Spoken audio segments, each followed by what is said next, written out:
is basta yung nagtanong ka lang ng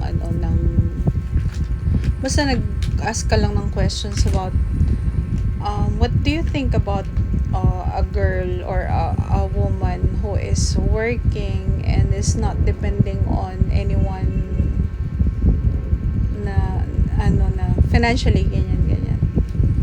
Sagot niya sa akin, wala, normal lang. Sabi niya, hindi okay, sabi ko ganyan. Tapos wala, parang doon mo nga lang siya makikilala kapag when you ask questions about it, 'di ba? I know there's no right or wrong dun sa mga answers na yon kasi ganun, pero specifically ganun nga sabi ko. Ang hindi ko lang nagustuhan is parang nagtanong ka lang in general, 'di ba? Generic yung tanong ko, tapos sabi niya hindi daw ako nagtatanong. So nirephrase ko pa yung tanong ko. Sabi niya, pero kahit anong rephrase mo, ganun pa rin eh. Sabi niya sa akin, you're not asking questions. You're expressing opinions na. I'm not expressing opinions kasi ang tinatanong ko lang, ano sa tingin mo yung mga strong independent woman?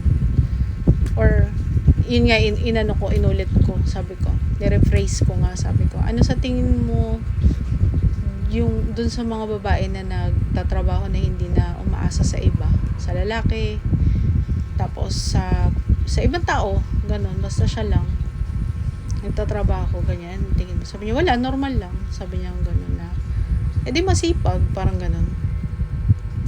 Tapos, wala lang, nabuisit lang ako. I'm not sure if I'm just asking something, I'm asking questions and I'm expecting answers na dapat tatanggapin ko. Sabi ko ganun. Pero syempre sabi ko nga there's no right or wrong. Pero the moment that you ask questions and the response will be like that, parang you know na kung ikaw may kinalaman ka sa kanya, parang okay, so this person specifically not really admiring me, parang ganun, or not really appreciating me as independent woman, parang ganun. Kasi nga normal lang yun sa kanya, which is okay lang, ganun. Pero yung pa siya na, yun nga, hindi ko mapalampas na you're expressing opinions. Tapos ang sabi niya pa, ano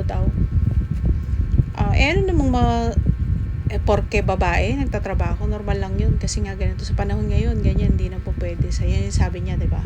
Lalaki yun, ha? Sabi niya, dahil ba babae kasi parang solo parent or single mom, gano'n, nagtatrabaho. Paano naman yung mga single dad? Na-appreciate ba yun? Palagi daw sinasabi ng society na gano'n lamang yung mga lalaki, pero at the end of the day, yung mga lalaki daw ang kawawa. Parang gano'n yung niya claim niya doon parang palagi na lang mga babae, gano'n. Talaga ba? Medyo doon ako nainis na lumilihis na nga, sabi ko. Ganun. Tapos sabi ko lang sa loob ko, tangina ka, sabi ko, hindi ka nakaka-appreciate, ha? Sabi mo ganito, ganyan, ha? Ako pa yung nag-ask ng question, ha? Alam naman niya kung ano yung estado ko, parang ganun, na ganun yung ginagawa ko. Like, wala lang daw sa kanya. Pero wag ka narinig ko siya, nakikipag-usap siya. Sabi niya, you're strong independent woman, yan, nakakatuwa ka nga, ganyan, dami mo ginagawa, tapos ganyan, nahuli ko siya nun.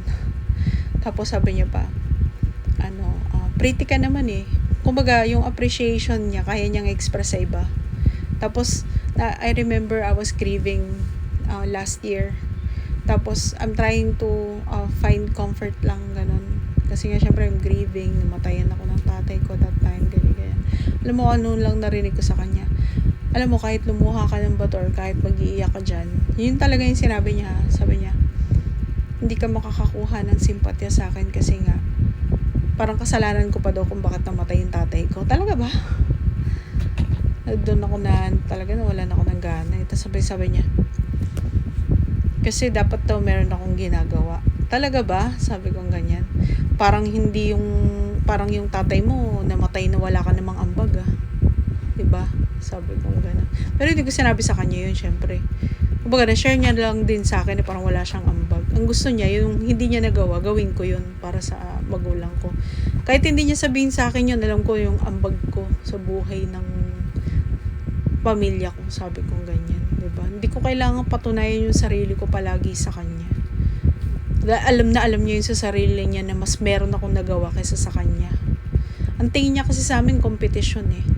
Doon lang ako na off na parang, sabi ko dati, why are you talking to her? You're saying pa na she's pretty naman, ganyan. Ganyan ba yung marketing na sinasabi mo na kailangan mo lang siyang tsikahin because, kailangan mo lang ng sa marketing mo, sa strategy mo, part ng para lang maggamit mo siya sa mo, sa tawag dito, sa pangalan nito, yung mga online something na ganyan. Kumbaga parang para lang makapasok siya sa bucket mo, parang ganon. Sabi niya, alam mo, kaya ako rin, kasi ngayon ko lang siya nakausap, tsaka namatayin siya ng magulang eh. Kailangan niya yun dahil kawawa siya, grabe yung pinagdadaanan niya. Ko, gago ka pala eh. Diba? Tangina, naalala ko. Sabi ko tuloy, parang gago, diba? Kaya nung naalala ko nung sinabihan niya ako na hindi daw ako makakakuha ng kahit na anong simpatya sa kanya nung namatay yung tatay. Tarantado ka, samantalang ibang tao, kung ganyan-ganyanin mo or ewan ko, mapapamura ka na lang talaga eh. Kasi ganito, kailan na namatay siya, parang kailangan ng pagdamay, ganyan-ganyan. Sabi kong ganun. Ayun, nawalan ako ng gana. Simula nun, kahit na anong gawin niyo, parang hindi naman masakit. Nainis lang ako na, syempre, nung time na yun, you're in a relationship, diba? Tapos biglang, hindi ka na nga nakasuporta, wala ka nga natulong financially, emotionally, dinagdagan mo pa yung burden ko, gago ka ba? Kahit comfort, di ako nakakuha sa'yo, tapos sasalitaan mo pa ako ng hindi maganda. Hindi ka pa namili ng araw. Tsaka ng pagkakataon, talagang sabihan mo pa ako ng ganun, no? Sira ulo eh. Kaya hindi ko alam kung ba't ako nagsasayang ng oras, ng 2 oras pakikipag-usap para lang guluhin yung utak mo sa mga ganung-ganung klaseng tao. Sira ulo. Tapos, hindi ka niya makumusta, hindi ka niya mag-chat, pero makita mo talaga yan, nakikipag-usap sa iba.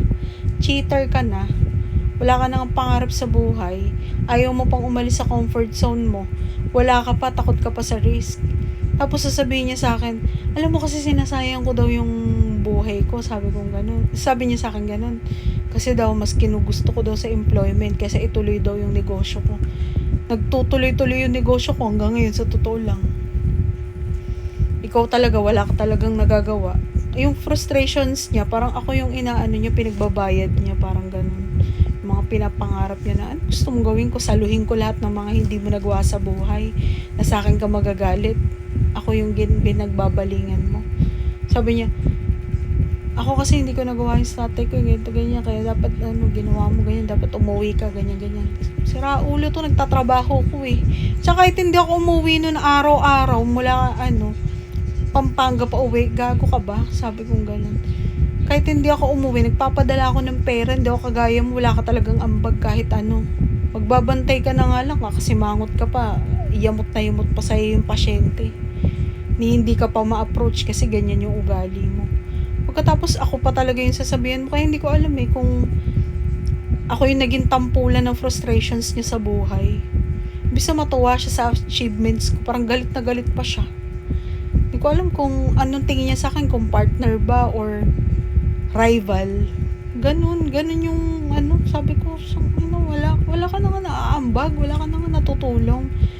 I-motivate mo nga lang ako, hindi mo magawa kung ano pa sasabihin mo hindi maganda. Tapos mag-expect siya, wala daw kasi akong naitutulong sa kanya, ganyan. Hindi ko daw siya sinusuportahan.